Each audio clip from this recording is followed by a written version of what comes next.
gonna do a couple of the openings and we can just use whichever one we like, okay?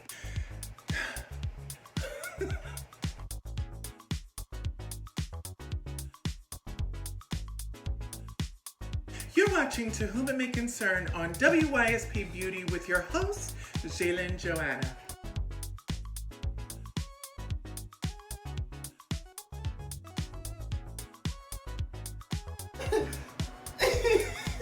That's so stupid. Hold on, let me fix this top.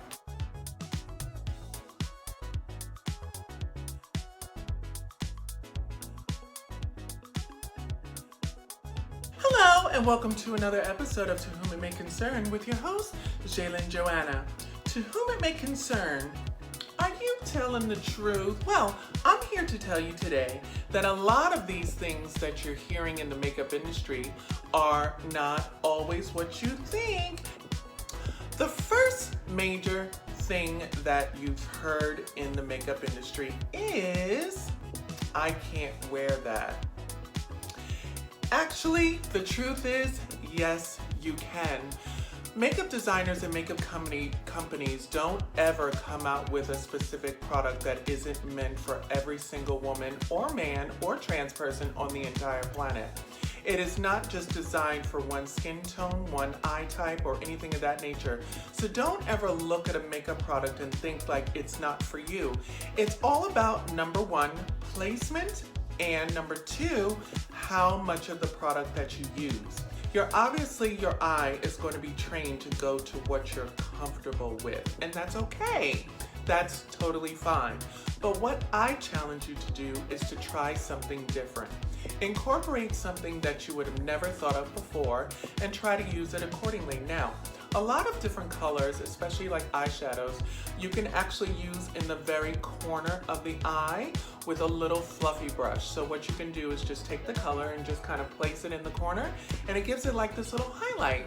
Or what you can do is use like a blue or a yellow or like a green or something like that, actually under your eye with a fluffy brush as a soft little highlight indicator of like, ooh, she's being a little daring, but she's not like overly doing it. Now, if you're like me and you're willing to try and kind of step up your game, what you can do is use a color that you've never been accustomed to, like a blue, a green, a yellow, a red, a purple, over the entire lid, but then use a lot of natural tones to tone it down. And what I mean by natural tones is like your browns and your earth tones. You're not gonna use like a blue and then a green and then a red, unless you're like a little bit more experienced, and you can definitely do those things.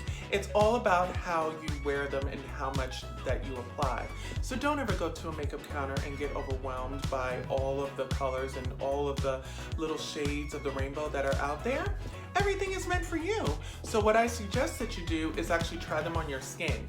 Now, when you try them on your skin, make sure that you try it on a skin part that is actually closest to your skin tone. Me, personally, I have a little bit more melanin in my skin. Other people do not, and other people have more. So if you try it on your hand, and let's say your hand is a little bit darker than your eye, it's not gonna look exactly the same. So what I like to do, I always try it like on this part of my hand, because there's a lot of different shades going on in there, and I find that it's closest to my my face. So instead of like trying it on the back of my hand, being an experienced makeup artist, I can try it on the back of my hand and I'll know how it'll look on my skin. I don't get scared of colors. I think colors are beautiful. Number two, if your skin gets darker, you have to change your foundation. Your foundation is not going to change. That's the basis of your skin tone. The only thing is going to change is the coolness or the heat of it. In the summer, you're going to get a little bit darker and a little bit warmer. You're not going to necessarily change actual skin tones. So what I recommend is to use a bronzer.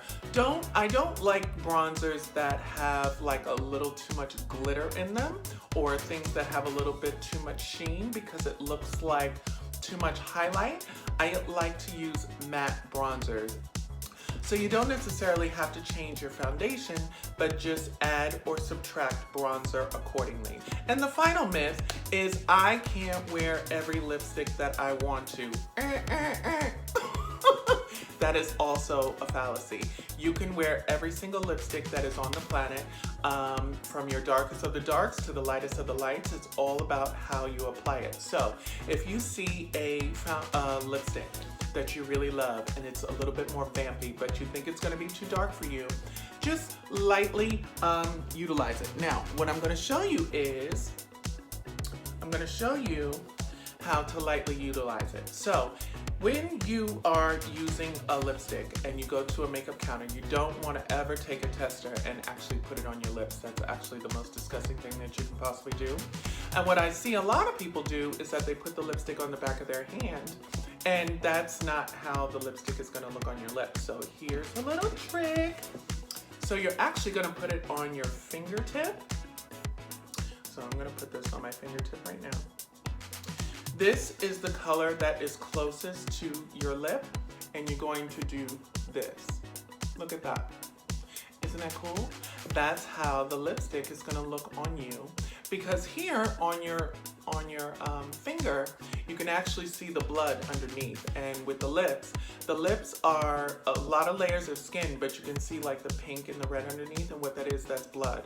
So it's a thin skin, but it's kind of a plumpy area, but you can also see blood. Now on the back of your hand, it's not going to look the same, because on the back of your hand, the skin is a lot thicker. I hope you guys enjoyed these tips and tricks and these fallacies and truths.